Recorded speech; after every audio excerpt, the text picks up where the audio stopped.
Pagi ni ronda-ronda je makan, abang hampa sarapan pagi di Jalan Haji Ahmad Badawi, Kepala Batas Pulau Pinang, iaitu nasi ayam Arnani. Okey.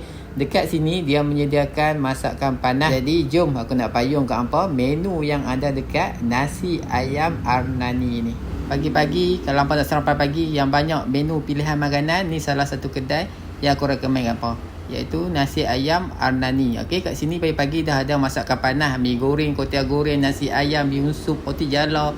Untuk pagi ni aku try dia punya roti jala. Okey, roti jala ni dia main dengan seketui ayam macam ni, harga dia RM5.50. Roti jala dia lembut, kuah karinya pekat, cukup rasa kari. Kemudian aku try dia punya mi goreng perut yang berharga RM7. Untuk mi goreng ni apa boleh request sama ada ayam, daging ataupun perut. Daripada segi rasa juga pedas, manis dan juga masin. Dia punya perut pun boleh tahan banyak. Untuk waktu operasi dia buka setiap hari kecuali Selasa daripada 6.30 pagi hingga 11 pagi. Apa-apa kena mai try.